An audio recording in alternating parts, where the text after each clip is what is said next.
సై నరసింహారెడ్డి సై నరసింహారెడ్డి సై నరసింహారెడ్డి జై కాంగ్రెస్ జై కాంగ్రెస్ జై కాంగ్రెస్ జై కాంగ్రెస్ జై కాంగ్రెస్.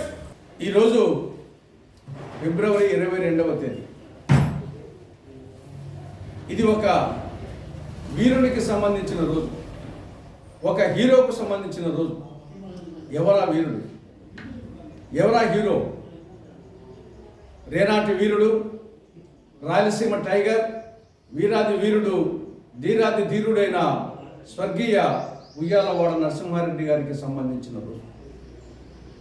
ఈరోజు ఉయ్యాలవాడ నరసింహారెడ్డి గారికి సంబంధించి 179వ వర్ధంతి. అనేక మంది స్వాతంత్ర సమరయోధులు ఉన్నారు చరిత్రలో.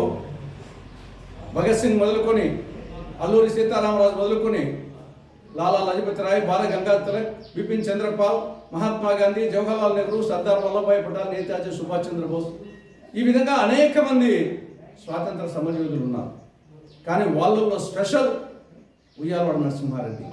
కారణం, ప్రథమ భారత స్వాతంత్ర సంగ్రామంలో ఆయన స్వాతంత్ర సమరయోధుడు.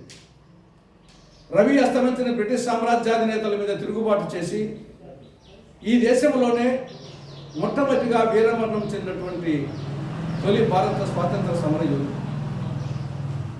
ప్రథమ భారత స్వాతంత్ర సంగ్రామం జరిగింది 1857లో.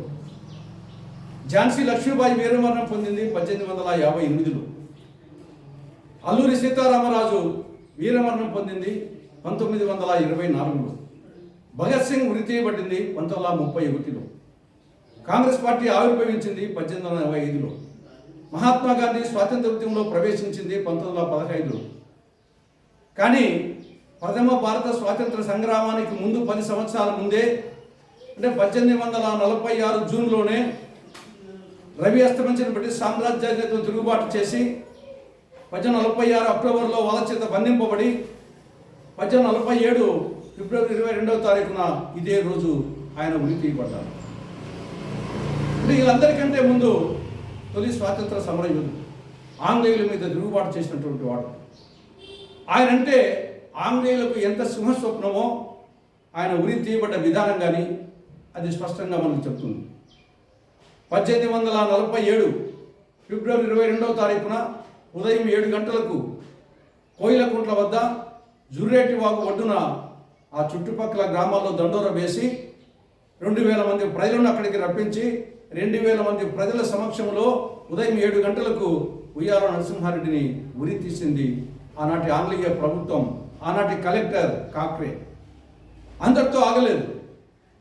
ఆయన తలను ముండె నుండి వేరు చేసి ఆ తలను 30 సంవత్సరాల పాటు కోయిలకుంట కోట గుమ్మానికి ఏలాడదీసి ఆంగ్లేయుల మీద తిరుగుబాటు చేస్తే ఇదే గతి పడుతుందని చెప్పేసి ప్రజలకు హెచ్చరిక చేస్తానికి ఆ విధంగా చేయడం జరిగింది. ఇది చరిత్రలో ఏ భారతీయునికి ఈ విధంగా జరగలేదు. దీన్ని బట్టి ఉయ్యాలవాడ నరసింహారెడ్డి గారంటే ఆంగ్లేయులకు ఎంత సింహస్వప్నమో దీన్ని బట్టి అర్థమవుతుంది. ఆయన జీవించింది కేవలం 41 సంవత్సరాలే. ఎన్నాళ్ళు జీవించామన్నది కాదు, జీవించిన కాలంలో ఏమి చేశామన్నది ముఖ్యం. జీవించి సాధించు, మరణించు జీవించు అన్నదానికి ఉదాహరణ ఉయ్యాలవాడ నరసింహారెడ్డి. ఆయన జీవితం ప్రతి ఒక్కరికి ఆదర్శం, అనుసరణీయం, మార్గదర్శకం, స్ఫూర్తిదాయకం.